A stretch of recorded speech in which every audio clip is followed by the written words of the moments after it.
Manikkadavu saint Thomas higher secondary സ്കൂളിൽ ബഷീർ ദിനം ആഘോഷിച്ചു. പ്രിൻസിപ്പൽ ഷാജി വർഗീസ് അധ്യക്ഷത വഹിച്ച ചടങ്ങിൽ മലയാളം അധ്യാപികയും സാഹിത്യകാരിയുമായ പൗളിൻ ജെയിംസ് വിദ്യാർത്ഥികൾക്ക് ബഷീർ കൃതികളുടെ രസമകുളങ്ങൾ അനുഭവവേദ്യമാക്കി കൊടുത്തു. ഹയർ സെക്കൻഡറി മലയാളം അധ്യാപകൻ സുധീഷ് കെയർ സ്വാഗതവും HITC ജിഷ പ്രേംസ് നന്ദിയും പറഞ്ഞു. ബഷീർ ദിനത്തോടനുബന്ധമായി നടത്തിയ കാരിക്കേച്ചർ രചനയിൽ ആൻ ഗ്രേസ് KPയും കവർ ഡിസൈനിങ്ങിൽ അലോണ റോസ്ലിഞ്ചുവും ഒന്നാം സ്ഥാനം കരസ്ഥമാക്കി.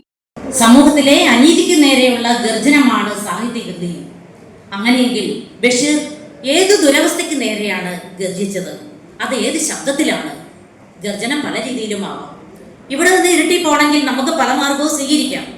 സൈക്കിളിലാവാം, ബൈക്കിലാകാം, കാറിലാകാം, ബസ്സിലാകാം. അതിന്റെ കൃതികളിലൂടെയായിരുന്നു. അതിനുവേണ്ടി അദ്ദേഹത്തിന്റെ ജീവിതത്തെ തന്നെയാണ് ഉദാഹരിച്ചത്. ജീവിതത്തിൽ നിന്നും അടർത്തിയെടുക്കുന്ന ഓരോ ഏടുകളായിരുന്നു ബഷീറിന്റെ നോവൽ. എന്താണ് സംഭവിക്കുന്നത്? ചോരപ്പൊടി. നിരൂപകനായ MV പോളിന്റെ ഭാഷയിൽ പറഞ്ഞാൽ ഇപ്പോഴും ആ നോവലിൽ പൊടിയുന്നുണ്ട് ചോര എന്ന് പറയുമ്പോൾ ജീവനുള്ള നോവലുകൾ എന്നാണ്.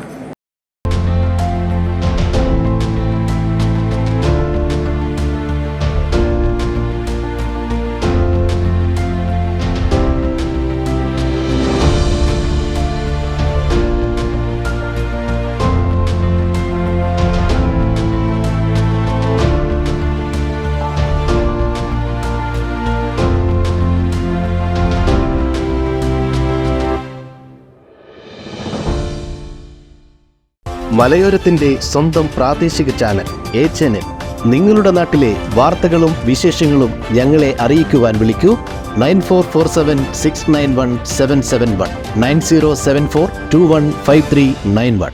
നിങ്ങളുടെ നാട്ടിലെ വാർത്തകളും വിശേഷങ്ങളും ഞൊടിയിടയിൽ അറിയുവാൻ A-Channel ന്യൂസ് ചാനൽ സബ്സ്ക്രൈബ് ചെയ്യൂ.